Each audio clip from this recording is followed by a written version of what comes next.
Turpinu par valstības evaņģēliju. Un tagad apskatīšu divus punktus, vai trīs drīzāk, par to, kas ir šī valstība, kāpēc tā ir labā vēsts un kāda ir šī ieiešana šajā valstībā. Es skatījos par to, ka šī valstība bija apsolīta Izrēliešiem vecajā derībā un arī Jesejas grāmatā, tas ir rakstīts Daniela grāmatā, ir aprakstīts par šo valdīšanu, kas nāk no Dieva. Un kas tad ir šī valstība? Un es atbildēšu un pēc tam paskaidrošu. Tā ir, šī valstība sastāv no jaunās darības draudzēm. Kāpēc saka jaunās darības? Tāpēc, ka draudze nozīmē sapulce. Un sākumā tā bija viena draudzene, pēc tam vairākas un daudz draudzes un izplatījās pa visu zemi. Un kad Jēzus nāks, kad Jēzus nāks vēlreiz, tad šī valstība, cik saprotu, būs pa visurieni, kā šis lielais kalns. Un kā mēs to varam zināt? Mēs to varam zināt, lasot Mateja 16 un citas līdzīgas raksturvietas par to, ka Jēzus šīs valstības pārvaldību iedeva saviem mācekļiem tajā brīdī, kad viņš būvēja draudzi. Viņš tos abus divus savienoja kopā, vai arī pateica, ka tie abi divi būs saistīti. Mateja 16:13 ir teikts, kad Jēzus nāca Filipa Cēzarējas apkārtnē, viņš prasīja saviem mācekļiem sacīdams, ko cilvēki saka, kas es cilvēka dēls esmu. Un viņi sacīja, daži saka, ka tu esi Jānis Kristītājs, daži Elijas, un citi Jeremijas vai viens no praviešiem. Un viņš tiem saka, bet ko jūs sakāt, kas es esmu? Un Sīmanis Pēteris atbildēja un sacīja, tu esi Kristus, dzīvā Dieva dēls. Jeb kā mēs skatījāmies arī dažas citas reizes iepriekš, Kristus nozīmē šis svaidītais, jeb šis svaidītais ķēniņš, kā ir rakstīts otrajā psalmā, es savu ķēniņu esmu licis pār savu svēto Cijānas pakalnu. Tātad viņš saka, tu esi šis Kristus, jeb šis svaidītais ķēniņš, dzīvā Dieva dēls. Un Jēzus atbildēja un viņam sacīja, svētlaimīgs tu esi Sīmani Barjonam, jo miesa un asinis tev to nav atklājušas, bet mans tēvs, kas ir debesī. Un es arī tev saku, ka tu esi Pēteris, un uz šīs klinces būvēšu savu draudzi, un elles vārti pret to negūs virsroku. Un es tev došu debesu valstības atslēgas, un viss, ko tu uz zemes siesi, būs siets debesī, un viss, ko tu uz zemes atraisīsi, būs atraisīts debesī. Šeit es iedošu vēl nedaudz dažu vārdu tulkojumus. Viņš saka, ka tu esi Pēteris, un Pēteris nozīmē no klints atšķelts akmens, jeb kaut kāds tāda veida akmens. Un viņš saka, un uz šīs klinces būvēšu savu draudzi. Tad viņš saka, tu esi šī veida akmens, kurš ir atšķelts vai nodalīts, bet es esmu klints, un uz klinces būvēšu savu draudzi. Tad viņš saka, ka viņš ir daudz lielāks akmens, jeb šī klince. Un viņš saka, savu draudzi, jeb savu sapulci. Draudzē ir sapulce. Tad es taisīšu savu sapulci, jo sapulces ir dažādas, un mēs redzam arī jaunajā derībā. Viņš teica, es savu sapulci taisīšu uz šīs klinces. Un es tev došu debesu valstības atslēgas. Un tātad viņš uz šī Kristus, jeb uz šī svaidītā ķēniņa, jeb uz Dāvida dēla, kurš arī bija šis ķēniņš, viņš veido savu personīgo draudzi, kur viņš saka, elles vārti to neuzvarēs, ienaidnieka vara viņam neuzvarēs. Un kad mēs lasām Daniela grāmatā, kuras jau izlasīju iepriekš, šo pravietojumu tur rakstīts, ka akmens, kas sita tēlu, kļuva par lielu kalnu un pildīja visu zemi. Un Jēzus ir šis akmens, kur arī rakstīts, ka viņš ir šis stūrakmens un ka viņš ir šis pamatakmens un stūra galva. Un tur arī teikts, un šo ķēniņa dienās debesis Dievs uzstādīs valstību, kas nekad netiks iznīcināta. Tas ir Daniela 2:44. Tātad tur ir teikts, ka šis akmens tiek veidots par lielu kalnu, un kas ir šī valstība, kas ir principā šī valstība, ko Dievs izveido. Bet šeit viņš saka, ka viņš draudzi būvē uz šī akmens, jeb uz šīs klinces. Un tā ir tā pati neiznīcināmā draudze un neiznīcināmā valstība. Un viņš dod debesu valstības atslēgas. Un kas ir atslēgas? Ko cilvēki dara ar atslēgām? Atslēgas ir paredzētas durvīm, vārtiem, kuras ieliek iekšā, vai nu tu viņas tu aizslēdz ciet, lai kāds netiek iekšā, vai arī tu atslēdz vaļā, lai kāds tiek iekšā, vai arī izlaid kādu ārā. tad tu atļauj piekļuvi vai tu liec piekļuvi ar atslēgām. Ja tev ir atslēgas, tad tu kontrolē, kas ieiet, kas iziet.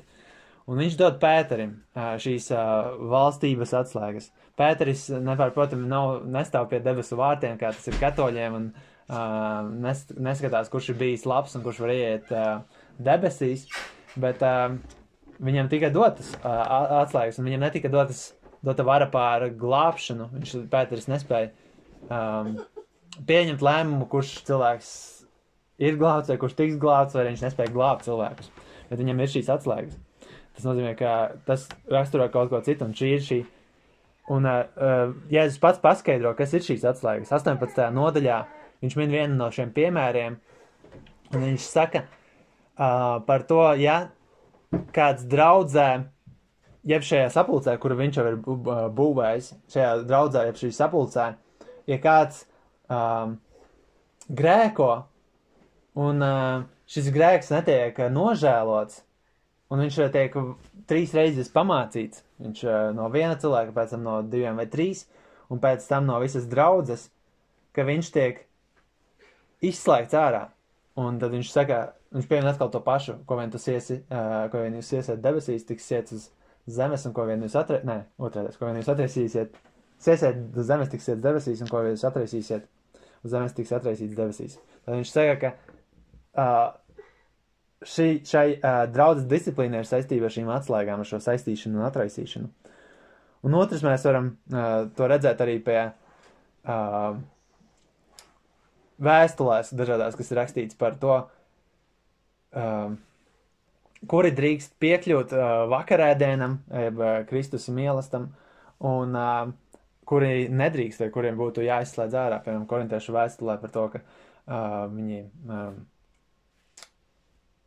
šis vīrietis guļ ar savu tēva sievu, un viņš saka, lai atstam no viņa vidus, un arī tāpatās citās vietās ir runāts par to, ka lai atstam tādus vai atšķirēties no tādiem, un ar tādiem nebūs nēst.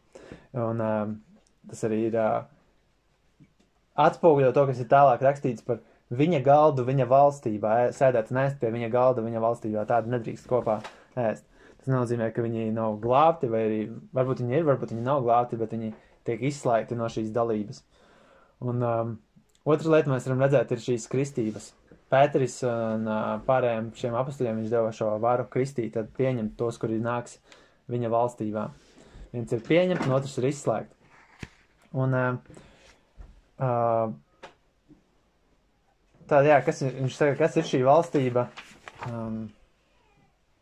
Ir šī draudze, un pēc tam arī viņš saka saviem mācekļiem, kur ir viņa draudze. Viņš saka, jūs esat tie, kad viņš ēd vakarēdienu, kad viņš stāsta par valstību. Ceļš Lūkas evaņģēlijā 22. nodaļā, viņš vairākas reizes to piemin. Viņš saka, jūs esat tie, kas ar mani esat palikuši manās kārdināšanās.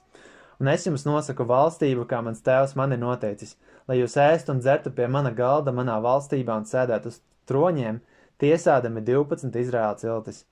Viņš viņiem iedod šo valstību. Viņam tika dota valstība, un viņam tika dots arī rīkojums, kā viņam jārīkojas ar šo valstību. Viņam tika dotas atslēgas, viņam tika dots, kas viņam tur ir jādara. Un tātad sākumā tā bija draudze Jeruzālemē, šie 12, un arī pēc tam pārējie, kas tur bija. Bet pēc tam tā ietvēra arī visas pārējās draudzes, kas pievienojās Kristum, kas saņēma svēto garu. Mēs to varam redzēt apostoļu darbos 8. nodaļā, kad Samarijā tiek sludināts evaņģēlijs, tiek sludināts tas pats valstības evaņģēlijs. Jo tur rakstīts 12. pantā, bet kad tie ticēja Filipam, kas sludināja attiecībā uz Dieva valstību un Jēzus Kristus vārdu, tie tika kristīti gan vīrieši, gan sievietes. Viņiem tika sludināts šis pats valstības evaņģēlijs, kas tika sludināts arī pirms tam Jūdejā un Galilejā. Samarieši bija puspagāni, pusjūdi.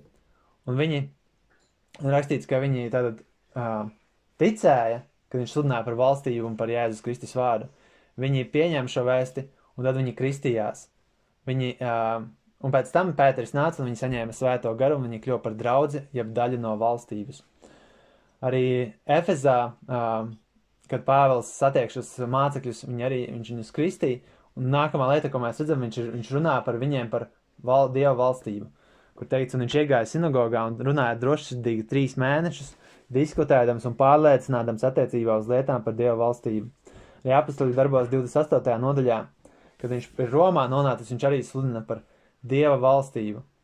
Un Romas draudze, ja mēs lasām romiešu vēstuli, viņa bija valstībā, jo Pāvils viņai specifiski pieminēja par to, ka viņi ir visi kopā kā draudze, bet viņš saka, jo Dieva valstība nav ēdiens un dzēriens. Un kad viņš runā par to, ka nevajag apgrēcināt no locekļus, kur ir vāji, ka viņš saka, ka ēdiens un dzēriens nav svarīgākais, bet svarīgākais ir miers, prieks un taisnība svētajā garā. Tas ir tas, kas raksturo Dieva valstību. Korintiešiem arī viņš minēja vairākas lietas, viņš minēja par Dieva valstību. Arī par to, ka viņa pastāv spēkā, nevis vārdā. Kolosiešiem viņš stāstīja par to, ka viņi ir pārcelti Dieva valstībā, vai arī par to, ka viņš stāstīja, ka ir kādi citi, kas ir līdzstrādnieki Dieva valstībā. Un arī vēstule ebrejiem, kolosiešiem rakstīts, pateikdamies tam tēvam, kurš mūs ir darījis atbilstoši būt svēto mantojumu līdzdalībniekiem gaismā, kurš mūs ir izpestījis no tumsas varas un mūs ir pārcēlis sava dārgā dēla valstībā. Viņš saka, ka viņi ir pārcelti šajā valstībā ielikti. Un arī ebrejiem 12 ir teikts tādēļ, lai mums saņemdamiem valstību, ko nevar kustināt, ir žēlastība, ar ko mēs kalpotu Dievam pieņemami ar cieņu un dievišķu bijāšanu, jo mūsu Dievs ir rijošs uguns. Viņš saka, ka viņi ir saņēmuši šo valstību. Un es to paskaidrošu vairāk par to, kā notiek ieiešana valstībā, tagad tikai vairāk vispārīgi. Bet tā sākumā tā bija viena šī Jeruzalemes draudze, kas bija Jēzus mācekļi, kas viņam bija apkārt. Un pēc tam viņi sastāv no vairākām draudzēm, un visās valdnieks ir Kristus. Šis valdnieks nāca kopā ar valstību. Un valstība nav un nevar būt vienkārši glābšana no grēkiem. Es paskaidrošu, kāpēc. Es nelasīšu šīs raksturvietas, bet jūs padomāsiet par viņiem. Pirmkārt, Jānis teica, ka viņš nav valstībā. Nē, Jēzus teica, ka Jānis Kristītājs nav Dieva valstībā. Nepārprotami, Jānis Kristītājs bija lielākais no praviešiem, lielākais no sievām dzimušiem. Viņš bija glābts. Bet viņš nebija Dieva valstībā. Ir runāts par lielāko un mazāko Dieva valstībā. Nav tādas saistības, viens tiek vairāk glābts vai viens tiek mazāk glābts. Jēzus saka, ka valstība ir starp jums, kad viņš runā uz farizejiem. Vai viņš saka, viņš saka patiesībā jūsos. Vai ka viņa nebija iekšā farizejos, neticīgajos, bet viņa bija viņu vidū šajos cilvēku. Tie bija tie cilvēki, kas bija apkārt viņiem. Viņi atnāca tikai ar Jēzu. Tas nozīmē, ka sanāk cilvēki netika glābti. Mēs redzam dažādas līdzības, par to rakstīts, ka no valstības tiek izņemts viss, kas apgrēcina, tie, kas ir velna iesēti.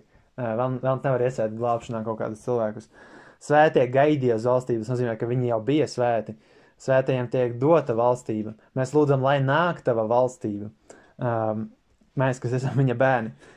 Ir ļoti daudz tādas līdzības par valstību, arī par tīklu, kas savāc labu un sliktu, par to, ka Jēzus pats nāk savā valstībā un tā tālāk. Un mēs redzam, ka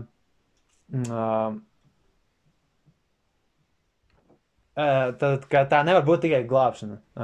Tad runāja par šo akmeni, kurš vēlāk kļūst par visu kalnu, un kā Jēzus saka, uz šī akmens, uz šī klinces būvēšu savu draudzi, un viņš ir kļūst par šo stūrakmeni, uz kur arī mēs tiekam pārējie būvēti, kas pievienojamies viņam. Un tāpēc, kad mēs redzam, ka evaņģēlija sākumā ir rakstīts, ka tiek sludināts valstības evaņģēlijs, mums ir diezgan skaidrs, ka viņš runā par kaut ko reālu, nevis kaut ko abstraktu. Jo cilvēki tika glābti no grēkiem arī vecajā darībā, un pat pirms bija vecā darība kā tāda. Ēnoks ir rakstīts, ka viņš staigāja ar Dievu, un rakstīts ebreju vēstulē, ka viņš dzīvoja no ticības. Tāpat arī Noā, un tāpat arī Ābrahams, un rakstīts, ka bez ticības nevar Dievam patikt. Bet šeit nāk Dieva valstība, un viņa nāk uz zemes kopā ar šo valdnieku, kurš valdīs. Un nākamais jautājums ir, kāpēc tā ir labā vēsts? Un man ir 3 tādas īsas atbildes, kur mēs varam izdomāt arī savas. Bet tā ir labā vēsts tiem, kas bija šajā fiziskajā Izrēlā un kas bēdājās un skuma par fizisko valdīšanu, kas bija bezdievīga, un par to, ka tauta ir atkritusi. Ka viņiem it kā bija viss no Dieva dots, bet viņiem bija viņi bija pilnīgi bezdievīgi, un priesteri un valdnieki viņi netiesāja pareizi.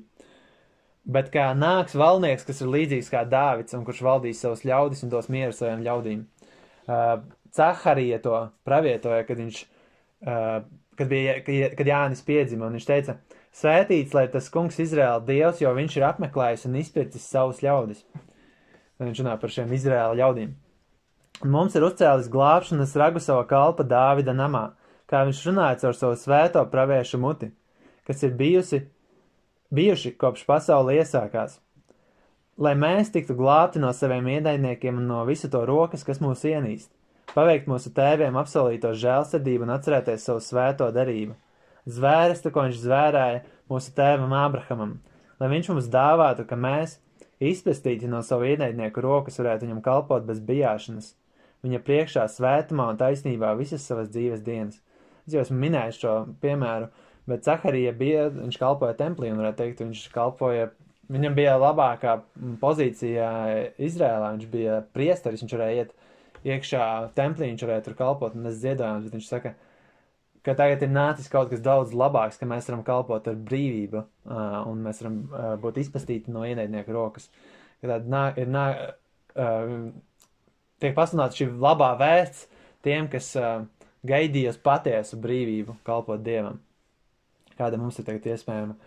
Vēl šī bija labā vēsts par to, ka Dievs ir, protams, labs un ka viņš apžēlojas par cilvēkiem un ka viņš pats nonāk pie cilvēkiem, kā šī labā vēsts Jesajas grāmatā saka, lūk, jūsu Dievs, vai arī par Jēzu ir teikts, ka viņa vārdu sauks Imanuēls, kas nozīmē Dievs ar mums. Tā ir labā vēsts, ka Dievs ir nācis pie mums mūsu vidū.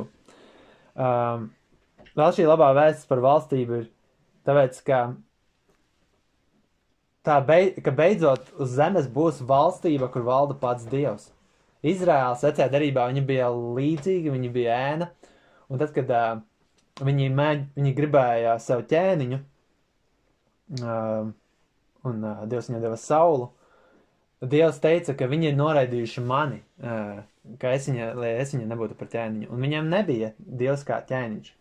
Bet šī ir labā vēsts, ka nāk valstība, kur valda pats Dievs, kur nav neviens cilvēks, kurš ir galva.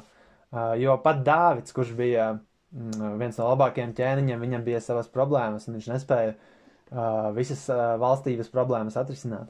Bet nāk valstība, kur valda Dievs, kur valda visvarenākā valstība pasaulē, un viņas atriec visas pārējās valstības. Un Jesajas 52 ir rakstīts, cik skaistas uz kalniem ir to kājas, kas nes labas vēstis, kas pavēsta mieru, kas nes labas vēstis par labumu, kas pavēsta glābšanu, kas Ciānai saka, tavs Dievs valda. Tā ir laba vēsts, ka Dievs nāk valdīt beidzot uz šīs pasaules. Un Jēzus nāca valdīt. Un viņš valda draudzē. Viņš nevalda vēl šobrīd tādā veidā, kā viņš valdīs pār visu zemi, bet viņš valda noteikti savā draudzē. Jo mēs nevaram neko darīt bez tā, ko viņš nav pavēlējis. Viņš ir mūsu valdnieks, un mēs vēršamies pie viņa. Viņš gan dod likumus, gan viņš arī apžēlojas par mums, un viņš dod mums savu žēlastību. Tā ir šī labā vēsts par šo valstību. Un pēdējais, ko es šodien apskatīšu, ir par ieiešanu valstībā, kas ir saistīta arī to, kas ir šī valstība, kā tad mēs viņā varam ieiet. Un jaunajā derībā ir šīs pavēles nožēlēt grēkus, ja Dieva valstība ir tuvu, arī ir teikts, ja cilvēks nepiedzimst no jauna, viņš nevar redzēt Dieva valstību, vai arī viņš nevar ieiet Dieva valstībā. Un ļoti daudzi sapludina kopā šīs abas divas lietas. Šo prasību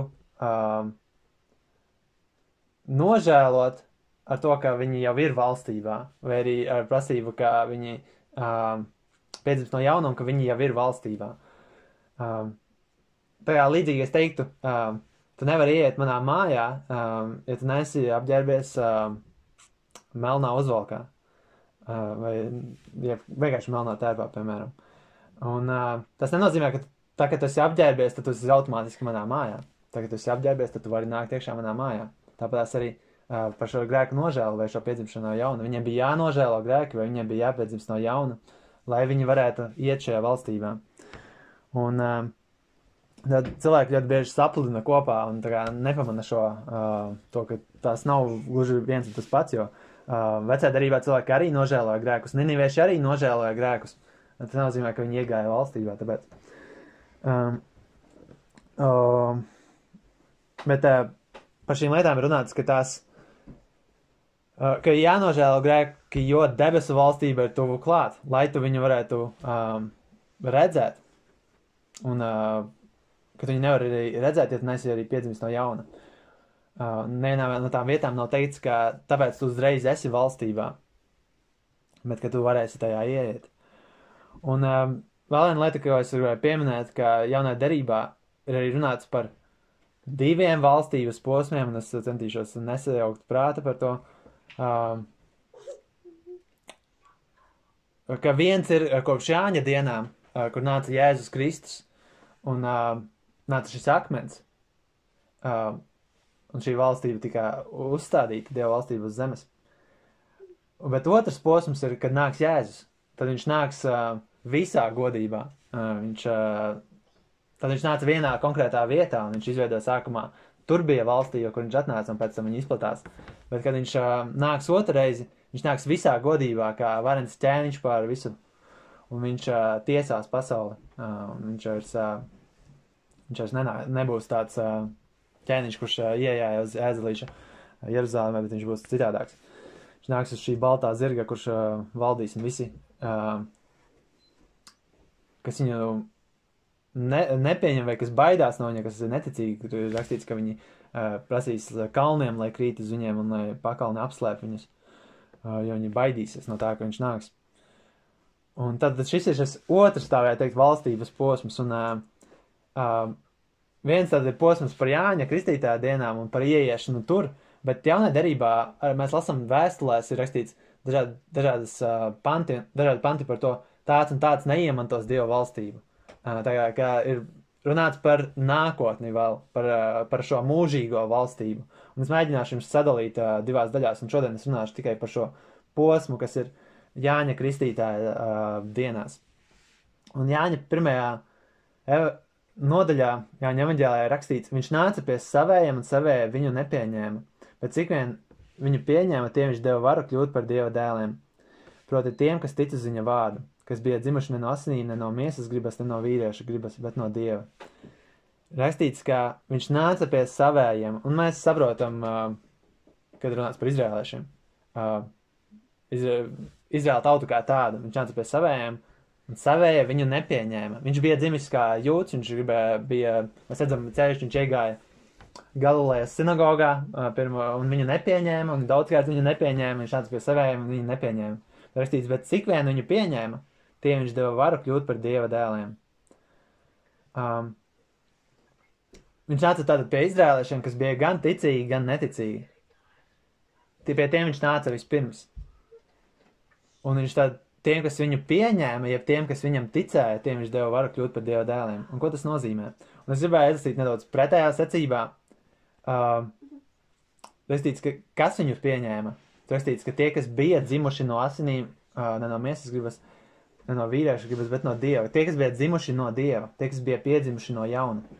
Tad viņš nāca, tie, kas bija piedzimuši no jauna, tie viņu pieņēma, un viņam ticēja, un viņš deva varu kļūt par Dieva dēliem. Es varu pamēģināt kādu pasaulīgu piemēru. Piemēram, ķēniņš nāk pie saviem pavalsniekiem, un tiem, kas viņu pieņem, vai pieņēma, viņš deva varu kļūt par kapteiņiem, piemēram. Un tiem, kas bija izpildījuši viņa noteiktos uzdevumus, tā varētu teikt. Tad, apmēram tā, pirms tas ķēniņš, viņš bija atsūtījis pavēli, vai arī kāds cits vidējs pavēli, izpildīt tos un tos uzdevumus. Un tad, kad viņš nāca, tie, kuri bija izpildījuši šos uzdevumus, viņš tiem deva varu kļūt par šiem kapteiņiem kaut kādiem, vai virsniekiem, vai ierēģiem, vai vienalga ko. Un līdzīgā veidā arī tur viņš nāca pie savējiem, un tie, kas bija piedzimuši no jauna, tie viņu redzēja, tie redzēja šo valstību, tie redzēja viņu, un tie viņu ticēja viņam, un viņu pieņēma. Tātad nosacījums ieiešanai valstībā bija piedzimt no jauna, piedzimt no Dieva. lai tu varētu saprast par šo valstību. Tas nenozīmē, ka tu automātiski tāpēc biji valstībā, bet tu vari to redzēt un tu vari tajā ieiet. Jāņa 3, kad nāca Jāņa 3. nodaļā, kad nāca farizejs Nikodēms pie Jēzus, šis Nikodēms viņu negluži uzdeva jautājumu, bet viņam tā kā glaimoja.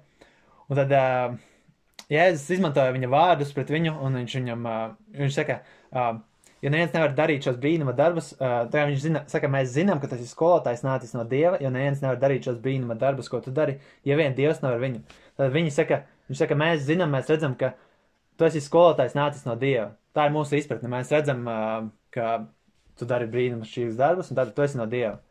Bet viņš saka, patiesi, es tev saku, ja vien cilvēks nepiedzimst no jauna, viņš nevar redzēt Dieva valstību. Viņš saka, jūs patiesībā neredzat to. Jūs varbūt kaut ko redzat, jūs esat izsprieduši, jā, es esmu no Dieva, bet viņš saka, ir jāpiedzimst no jauna, tad tu redzēsi būtību, kāpēc es esmu nācis. Un tad Nikodēms atkal aiziet pie miesīgām lietām, un viņš saka, kā cilvēks var piedzimt, kad viņš ir vecs, vai viņš ir iet otru reizi savas mātes miesās un piedzimt. Tad viņš runā atkal par šo fizisko, un Jēzus atbild, un viņš saka, patiesi, es tev saku, ja vien cilvēks nepiedzims no ūdens un tā gara, viņš nevar ieiet Dieva valstībā. Un viņš saka, ka viņš nevar, tad viņam priekš ir jāpiedzimst no ūdens un gara, un tad viņš var ieiet Dieva valstībā. Un viņš saka, tas, kas ir dzimis no miesas, ir miesa, un tas, kas ir dzimis no tā gara, ir gars. Nebrīnies, ka es tev sacīju, jums jāpiedzimst no jauna. Un viņš saka, ka viņiem ir jāpiedzimst no jauna, lai viņi varētu redzēt Dieva valstību un lai viņi varētu tajā ieiet. Tas ir šis nosacījums, lai viņi varētu saprast, kas notiek. Jo viņi redz, ka Jēzus patiešām dara lielas brīnumus, tas ir nepārprotami. Un viņi savā lielajā gudrībā bija izdomājuši, ka jā, viņš ir nācis no Dieva. Protams, ka viņš nācis no Dieva, ja viņš dara labu visiem cilvēkiem. Bet viņš saka, ka viņi neredz to, kāpēc viņš ir nācis. Viņš ir nācis nes šo valstību un valdīšanu. Viņš saka, jums ir jāpiedzimst no jauna.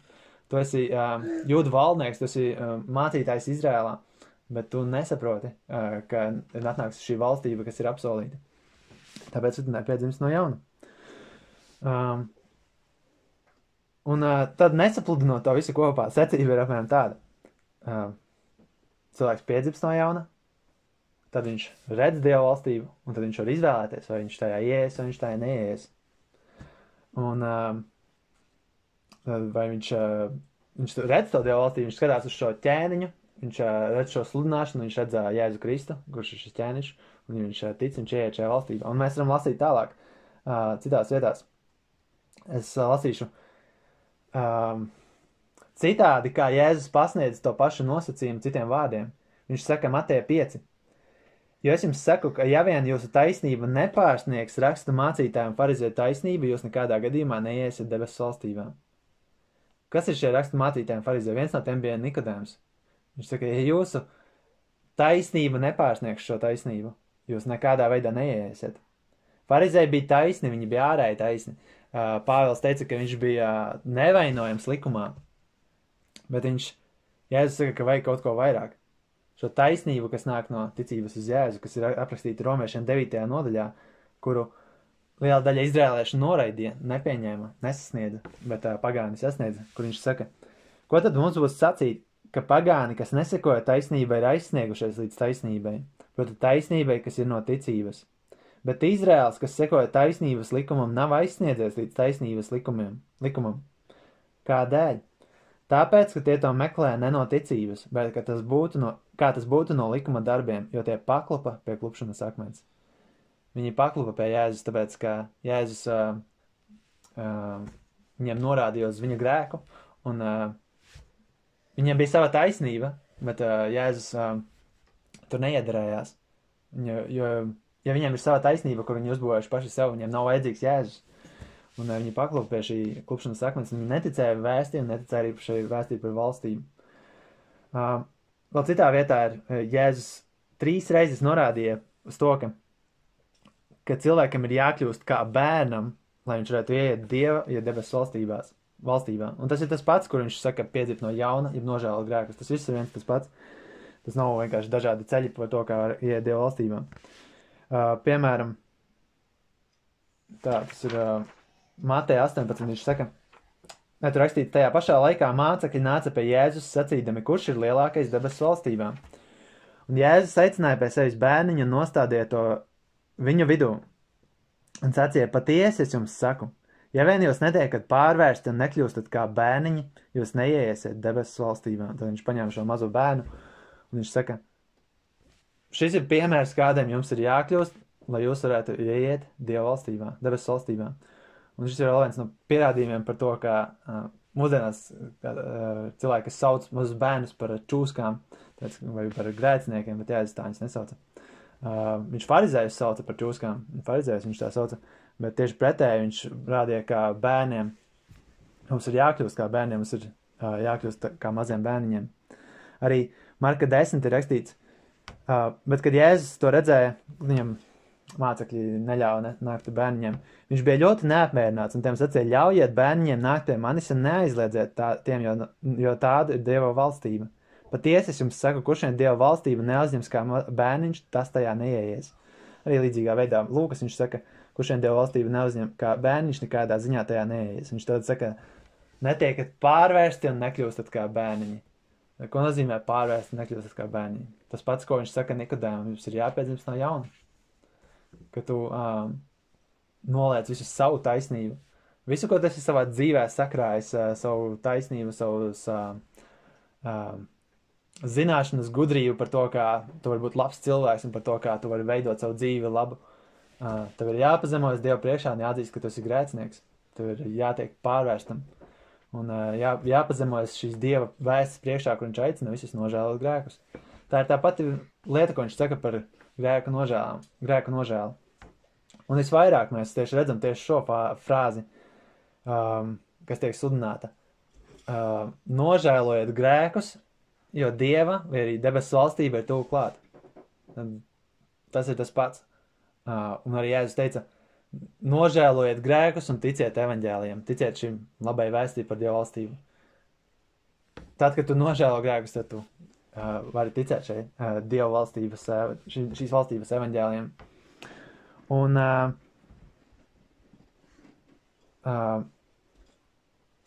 viņš arī, tad viņš šim Nikodēmam teica tāda, ka viņam ir jāpiedzimst no jauna. Viņš norādīja, ka tas ir šis veids, kā cilvēks var redzēt Dieva valstību un kā viņš pēc tam var ieiet Dieva valstībā.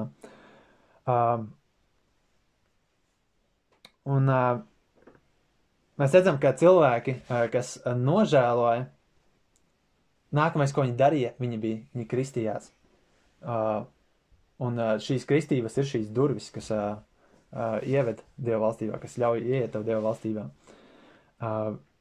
Jo tas, kad šie cilvēki nāca pie Jāņa Kristītāja, viņš sludināja tātad, ka nožēlot grēkus, Dieva valstība ir tuvu klāt, un kā Lūkas evaņģēlē ir teikts, ka viņš sludināja šo, es būt, vienā no šīm lapām man bija Lūkas evaņģēlijā,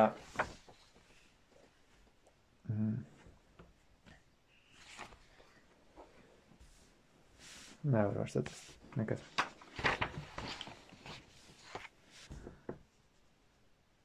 Tad viņš ir rakstīts, ka viņš sludināja šo kristību, tad viņš sludināja šo nožēlas kristību.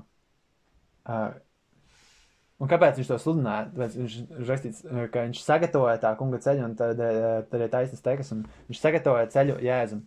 Līdzīgā veidā, kā daži ir pieminējuši, un es nezinu, vai tas ir labākais piemērs, bet iespējams, ka Dievs caur Jāni sagatavoja cilvēkus, no kuriem Jēzus izveidoja savu draudzību, savu valstību.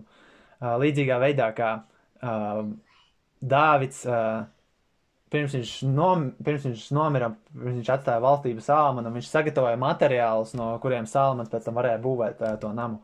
Līdzīgā veidā arī, ka Jēzus saņēma šos jau materiālus, kas viņam bija dotas, ceļš bija sagatavots, cilvēki bija sagatavoti šai valstībai, un viņš izveidoja šo savu valstību un savu draudzi. Un tātad par šīm kristībām, viņš sludināja šīs kristības, kas bija grēku nožēlas kristības, tie, kas ir nožēlojuši grēkus, jo viņš nekristīja farizējus, kuri nenesa šos augļus, kuri nepieņēma. Un Jēzus stāstīja līdzību, kad farizēji viņam jautāja par viņa autoritāti un jautāja par to, no kurienes ir, kāpēc viņš to visu dara, un viņš teica par to, ka tas, no kurienes Jānis Kristītājs to visu darīja. Un tad viņš pēc tam deva līdzību par 2 dēliem, kur tēvs teica, strādāt manā vīndārzā, un pirmais teica, neiešu, negribu, un pēc tam viņš nožēloja un gāja, un otrajam viņš teica, strādāt, un viņš teica, iešu, un viņš negāja. Un tad viņš prasīja šiem farizējiem, kurš no tiem 2 darīja savu tēva gribu? Tie viņam saka, pirmais. Jēzus tiem saka. Tad viņi pareizi atbildēja, ka tas, kurš nožēloja un pēc tam darīja, tas darīja tēva gribu.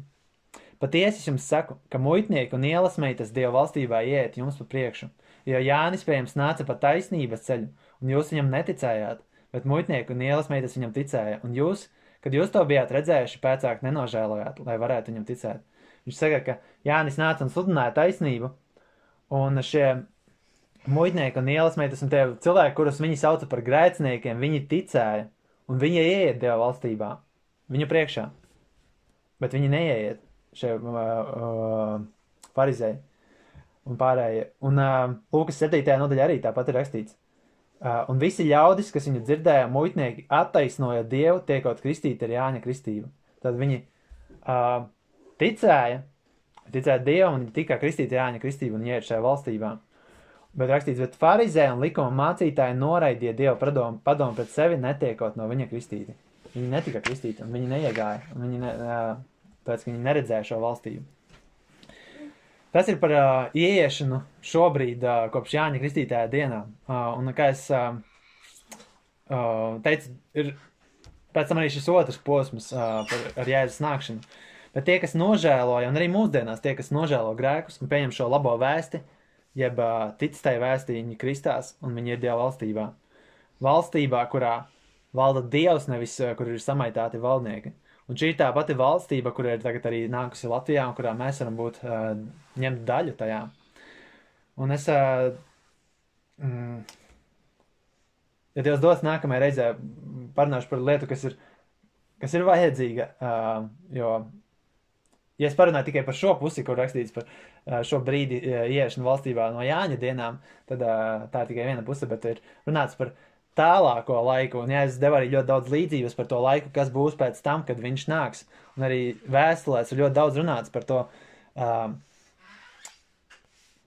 ka kā mums ir jādzīvo, lai mēs varētu iemantot šo valstību, lai mēs varētu ieiet tajā brīdī, kad Jēzus nāks. Tas ir nedaudz citāds veidols, bet es centīšos sadalīt pareizi šīs raksturvietas. Tur arī runāts par šo ieiešanu, bet tikai nedaudz citā veidā, vairāk runāts par iemantošanu un arī valdīšanu kopā ar Kristu. Bet apkopojot šodien to, ko es runāju, ir šis evaņģēlijs, šī labā vēsts, kas ir par Kristu, bet viens no viņa nosaukumiem ir, kas ir valstības evaņģēlijs. Tas ir pirmais nosaukums, kas parādās. Un valstība nenāca viena pati, viņa nāca ar valdnieku. Viņš bija būtībā šī valstība, ja tā varētu teikt, viņš bija šis akmens, no kurā veidojas šī valstība, un uz kura tika būvēta arī šeit draudze. Un viņa tika apsolīta vecajā darībā, kā šis evaņģēlijs, jeb labā vēsts, bet tie, kas dzirdēja senāk, viņam nesajaucās šis vārds kopā ar ticību, un viņi neiegāja šajā dusā. Viņš saka, ka mēs esam iegājuši tajā dusā. Mēs esam dzirdējuši ebrejiem, kas esam ticējuši ebrejiem 4. nodaļā. Tāpēc arī Daniela grāmatā viņš apsolīja par to, ka Romas ķēniņa dienās nāk šī valstība, Dieva valstība tiks uzstādīta uz zemes un viņa satrieks visas pārējās. Un tā arī notika, kā arī aprakstīts evaņģēlijos precīzi, kurās dienās tas nāca, kurā gadā tas nāca. Tibērija 15. gadā, ka Jānis Kristītājs nāca sludināt, un viņš teica, ka debesu valstība ir tuvu, un nāca šis ķēniņš kopā ar šo valstību, un viņš izveidoja, viņš visu laiku runāja par šo valstību, kā tā ir, viņš stāstīja, kā var iet, viņš stāstīja, kāpēc daži neiet, viņš stāstīja, kuri būs svētīgi iemantot to, viņš stāstīja, kāda ir šī valstība, visas šīs būtību, un viņš sludināja šo labo vēsti par valstību, un arī mēs sludinam. Un, tā nav labā vēsts tikai par to, ka ir draudze. Draudze, ja mēs sludinātu tikai par to, ka ir draudze, kur sanāk, tad tā nebūtu laba vēsts, jo cilvēki var atrast daudz visādas vietas, kur viņiem sanāk kopā. Bet šeit ir Kristus, šeit ir valdnieks, kurš valda, kurš ir daudz labāks par jebkuru pasaules valdnieku. Šī ir sabiedrība, kur mēs varam būt brīvi no ienaidnieka varas, jo ienaidnieka varai nav nekādas spējas varas draudzē, kā viņš teica, Ellis vārti to neuzvarēs. Un šeit ir valda Dievs. Un viņš ir izveidojis visus šos nosacījumus un šīs draudzes veidu, kā viņš tajā valda. Ka viņš ir devis svēto garu, kurš ir visiem kopā draudzē. Un ka, ja kāds staigā nepareizi, citi var redzēt, ka viņš staigā nepareizi. Un ja mācītājs māca nepareizi, citi var redzēt, ka viņš māca nepareizi. Un arī, ka viņš nav iedevis varu viena cilvēka rokās, bet ka viņš ir iedevis, kā tas ir, piemēram, Romas katoļu baznīcā, kur pāvests skaitās šis Dievs ir valdnieks, bet ka viņš ir iedevis varu Kristam, kurš ir perfekts valdnieks. Un šī ir šī vēsts par valstību, labā vēsts par valstību. Amen.